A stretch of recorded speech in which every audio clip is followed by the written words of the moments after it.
ചരിത്രം ചിലരെ അടയാളപ്പെടുത്തുന്നത് വെറുമൊരു പേരായിട്ടല്ല, മറിച്ച് പടപൊരുതുന്ന ഒരു ജനതയുടെ ആത്മാവായിട്ടാണ്. ഒരു നൂറ്റാണ്ടിലധികം കാലം കേരളീയ പൊതുജീവിതത്തിന്റെ കാവലാളായി നിന്ന സമരസൂര്യൻ നമ്മെ വിട്ടുപിരിഞ്ഞിട്ട് ഇന്നേക്ക് ഒരാണ്ട് തികയുന്നു.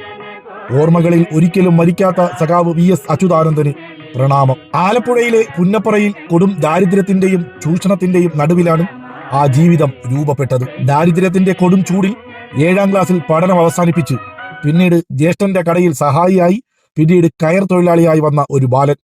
ആ ബാലനാണ് പിന്നീട് കേരള രാഷ്ട്രീയത്തിന്റെ ചരിത്രത്തെ മാറ്റിപ്പണിതത്. ജന്മിത്തത്തിന്റെ ഇരിപ്പിടങ്ങൾ വിറപ്പിച്ച, തൊഴിലാളികളുടെ അവകാശങ്ങൾക്കായി പൊരുതിയ പുന്നപ്പറ വയലാർ സമരത്തിന്റെ മുൻനിര പോരാളി. ക്രൂരമായ മർദ്ദനങ്ങളും ലോക്കപ്പ് മുറകളും അദ്ദേഹത്തിന്റെ ശരീരത്തെ തളർത്തി. പക്ഷേ ആ മനസ്സിലെ വിപ്ലവ ചൂട് മാത്രം ഒരിക്കലും അണഞ്ഞില്ല. അടിയന്തരാവസ്ഥയുടെ ഇരുണ്ട നാളുകളിൽ ജയിൽവാസം, കർഷകർക്കും സാധാരണക്കാർക്കും വേണ്ടി നിരന്തരം തെരുവിൽ നയിച്ച സമരങ്ങൾ, അതാണ് സഖാവ് VS അച്യുതാനന്ദൻ. അഴിമതിക്കെതിരെ, കയ്യേറ്റങ്ങൾക്കെതിരെ അദ്ദേഹം മുഴക്കിയ ശബ്ദം കേരളം മുഴുവൻ പ്രതിധ്വനിച്ചു.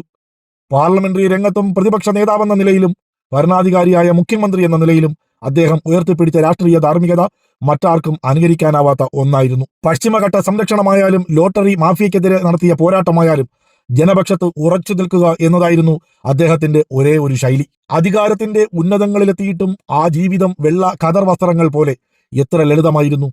ആർഭാടങ്ങളോട് ആത്മബന്ധമില്ലാത്ത, വാക്കുകളിലെ മൂർച്ച പോലെ തന്നെ ജീവിതത്തിലും ലാളിത്യം സൂക്ഷിച്ച അപൂർവങ്ങളിൽ അപൂർവമായ രാഷ്ട്രീയ വ്യക്തിത്വം. എതിരാളികൾ പോലും അദ്ദേഹത്തിന്റെ ആത്മാർത്ഥതയെയും നിശ്ചയദാർഢ്യത്തെയും ഒടുവിൽ അംഗീകരിച്ചു. മന്ത്രിമന്ദിരങ്ങളുടെ ശീതീകരിച്ച മുറികളിലിരുന്ന് ജനങ്ങളെ ഭരിക്കാനല്ല, മറിച്ച് കൊടും വെയിലും പൊള്ളുന്ന മണ്ണും താണ്ടി സാധാരണക്കാരന്റെ കുടിലുകളിലേക്ക് തേടിയെത്താനായിരുന്നു അദ്ദേഹത്തിന് ഇഷ്ടം.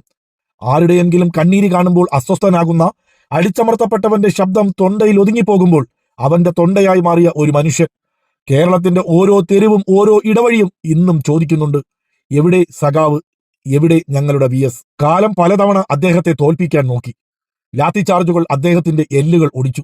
ലോക്കപ്പ് മർദ്ദനങ്ങളുടെ ക്രൂരതകൾ ശരീരത്തിൽ പാടുകളായി അവശേഷിച്ചു. പക്ഷേ ആ ചെങ്കൊടിയോടുള്ള സ്നേഹവും ജനങ്ങളോടുള്ള പ്രതിബദ്ധതയും മുന്നിൽ വെച്ച് തോറ്റുകൊടുക്കാൻ ആ മനസ്സു പഠിച്ചിരുന്നില്ല. ചോദ്യം ചെയ്യപ്പെട്ടപ്പോഴൊക്കെ അദ്ദേഹം കൂടുതൽ കരുത്തോടെ ഉയർത്തെഴുന്നേറ്റു.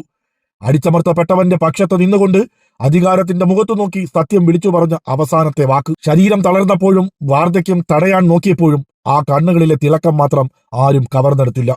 അവസാന നിമിഷം വരെയും അദ്ദേഹം ഒരു സമരമായിരുന്നു. കേരളത്തിന്റെ മനസാക്ഷി സൂക്ഷിപ്പുകാരൻ. ഈ മണ്ണിൽ ചൂഷണങ്ങൾ ഉള്ളിടത്തോളം, അനീതിക്കെതിരെ ഒരു ശബ്ദം ഉയരുമ്പോഴൊക്കെ ഓർക്കുക, അവിടെയൊക്കെ VS എന്ന പേര് ഒരു തീക്കനലായി കൂടെ ഉണ്ടാകും. പ്രിയപ്പെട്ട സഖാവെ, നിങ്ങൾ കരുതി വച്ച വഴികളിലൂടെയാണ് ഇന്നും ഞങ്ങൾ മുന്നേറുന്നത്. നിങ്ങളുടെ ആ വാക്കുകൾ, ആ നിശ്ചയദാർഢ്യം ഈ മണ്ണിൽ ഉള്ളിടത്തോളം കാലം പുതിയ തലമുറകൾക്ക് അതൊരു ആവേശമായി ജ്വലിച്ചു നിൽക്കും. ഒരു യുഗത്തിന് വിരാമമിട്ട് കടന്നുപോയ ആ സമരസൂര്യന് മുന്നിൽ ഹൃദയത്തിൽ ചേർത്ത് 1000 ആദരാഞ്ജലികളും പ്രണാമങ്ങളും. ലാൽ സലാം പ്രിയ സഖാവേ, വിപ്ലവ അഭിവാദ്യങ്ങൾ.